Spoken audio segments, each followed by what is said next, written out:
AG ನ್ಯೂಸ್ಗೆ ಸ್ವಾಗತ. ಉಡುಪಿ ನಗರದಲ್ಲಿ ಇಂದು ಬೆಳಿಗ್ಗೆ ಗ್ಯಾಸ್ ಟ್ಯಾಂಕರ್ ಒಂದು ಪಲ್ಟಿಯಾಗಿ ಕೆಲ ಹೊತ್ತು ಆತಂಕಕ್ಕೆ ಕಾರಣವಾಯಿತು. ಕಿನ್ನಿ ಮೂಲ್ಕಿ ಸಮೀಪ ರಾಷ್ಟ್ರೀಯ ಹೆದ್ದಾರಿಯಲ್ಲಿ ಗ್ಯಾಸ್ ಟ್ಯಾಂಕರ್ಗೆ ಕಾಯ್ಕೆ ಮಗುಚಿಬಿತ್ತು. ಕುಂದಾಪುರ ಕಡೆಯಿಂದ ಮಂಗಳೂರು ಕಡೆಗೆ ಈ ಟ್ಯಾಂಕರ್ ಸಂಚರಿಸ್ತಾ ಇತ್ತು. ಅದೃಷ್ಟವಶಾತ್ ಟ್ಯಾಂಕರ್ನಿಂದ ಗ್ಯಾಸ್ ಸೋರಿಕೆಯಾಗಿಲ್ಲ. ಬೆಳಗಿನ ಹೊತ್ತಾಗಿದ್ದರಿಂದ ವಾಹನ ದಟ್ಟಣೆಯೂ ಕೂಡ ಕಡಿಮೆ ಇತ್ತು. ಹೀಗಾಗಿ ಯಾವುದೇ ಅನಾಹುತ ಸಂಭವಿಸಿಲ್ಲ.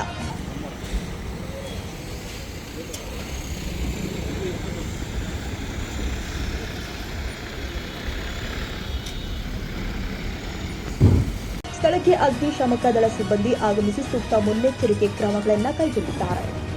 ಕನ್ನಡಿಗರ ಮೆಚ್ಚಿನ ನಿಮ್ಮ ಎಜೆ 24/7 ನ್ಯೂಸ್ ಕನ್ನಡ ವಾಹಿನಿ ಇದೀಗ ಟಿವಿಯಲ್ಲಿ ಲಭ್ಯ. ವೇಳೆ ನೋಟಿಸ್ ಕೊಟ್ಟಿದ್ರೆ ವಾಪಸ್ ತಗೋತೀವಿ.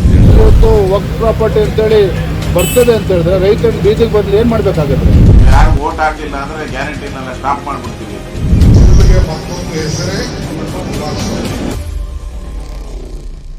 ಕರ್ನಾಟಕ ಮತ್ತು ದೇಶ ವಿದೇಶ 360 ಡಿಗ್ರಿ ಸುದ್ದಿ ಹಾಗೂ ಉತ್ತರ ಕರ್ನಾಟಕ ಬೆಳಗಾವಿ, ಬಾಗಲಕೋಟೆ, ಧಾರವಾಡ, ಹಾವೇರಿ, ಗದಗ, ಬಿಜಾಪುರ ಜಿಲ್ಲೆಯ ಕ್ಷಣ ಕ್ಷಣದ ವಿವರವನ್ನ ಪಡೆಯುವುದಕ್ಕೆ ಎಜೆ 24/7 ನ್ಯೂಸ್ ಕನ್ನಡ ವಾಹಿನಿಯನ್ನ ಲೈಕ್ ಮಾಡಿ, ವಿಡಿಯೋಗಳನ್ನ ಶೇರ್ ಮಾಡಿ, ಕಮೆಂಟ್ ಮಾಡುವ ಮೂಲಕ ನಮ್ಮ ವಾಹಿನಿಗೆ ಸಹಕಾರ ನೀಡಿ ಮತ್ತು ಚಾನೆಲ್ ಅನ್ನ ಸಬ್ಸ್ಕ್ರೈಬ್ ಮಾಡಿ.